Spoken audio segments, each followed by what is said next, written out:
السلام علیکم ورحمۃ اللہ وبرکاتہ۔ اللہم صلی علی سیدنا محمد وعلی آل سیدنا محمد افضل صلواتک بعدد معلوماتک وبارک وسلم۔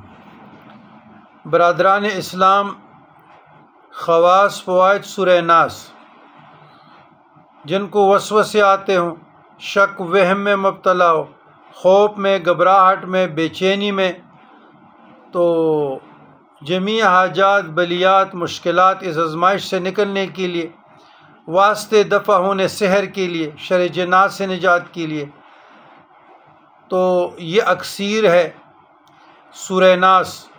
سورہ فلق اور سورہ ناس دونوں پڑھی جائے، وہی 7 بار، 11 بار، 21 بار، 41 بار، 70 بار۔ زیادہ مریض ہے اور جو بھی لا علاج مرض میں مبتلا ہے تو وہ سورہ ناس سے علاج کرتے 100 مرتبہ۔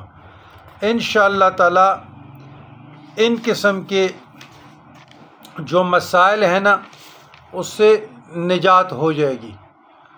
اور یہ اکثیر ہے، یہ مجرب ہے، اعمال قرآنی میں سے ہے۔ بجائے ادھر ادھر کے نقشوں کے، تعویذات کے پیچھے دوڑ لگانا، تو آیات قرآنی سے اور وہ دعائیں جو حدیث پاک میں وارد ہوئی ہیں زیادہ مفید ہے، مؤثر ہے۔ عملیات میں انہیں کا بزرگان دین اہتمام کرتے اور اہتمام کرنا چاہیے۔ کوئی ایسی دینی دنیاوی حاجت نہیں، غرض ایسی حاجت نہیں ہے کہ جناب فخر الرسول محمد مصطفیٰ احمد مجتبیٰ صلی اللہ علیہ وآلہ وسلم نے دعا کا طریقہ نہ تعلیم فرمایا ہو۔ بعض جو مخصوص آیات ہیں یا مخصوص وظائف ہیں، وہ مخصوص مقاصد کے لیے پڑھنا بزرگان دین کے تجربات سے ثابت ہے۔ تو ہم اس لیے مجربات بزرگان دین میں سے تعلیم کر دیتے ہیں تاکہ آپ لوگوں کا ذہن نشین ہو جائے۔ تو اسیب، سحر اور بعض دوسرے خطرات سے حفاظت کے لیے یہ جو معوذتین ہے یا معوذات، تو یہ سورہ فلق اور سورہ ناس یا سورہ اخلاص، سورہ فلق، سورہ ناس صبح شام 3 مرتبہ پڑھنا اپنے معمول میں لانا انتہائی مجرب ہے اور مجرب عمل ہے۔ انشاءاللہ جادو کے اثر کو شیاطین، چور، درندے اور درندوں سے، جانوروں کو بھی پناہ ہوتی ہے۔ اگر کوئی ریوڑ ہے، اس کا جنگلوں میں رہتے ہیں یا ڈیروں پہ رہتے ہیں تو یہ اکثیر ہے، اپنے زندگی میں رکھیے گا، اس پہ عمل کریں۔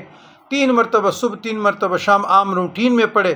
انشاءاللہ العزیز اللہ کے فضل و کرم سے جتنے بھی آپ لوگوں کو مسائل ہے اس سے یہ نجات کا طریقہ ہے۔ اعمال قرآنی میں سے ہیں، قرآن مجید کے آخری صورت ہیں سورۃ فلق، ناس۔ اگر معوذات کے ساتھ پڑھنے تو سورۃ اخلاص، سورۃ فلق، ناس صبح نماز کے بعد 3 مرتبہ اور مغرب کی نماز سے پہلے یا بعد 3 مرتبہ۔ اکثیر ہے، مجرب ہے اور حدیث سے ثابت ہے، بزرگان دین کے مجربات، مشائخ عظام سے بھی ثابت، صبح شام کے اعمال مسنونہ سے بھی ثابت ہے۔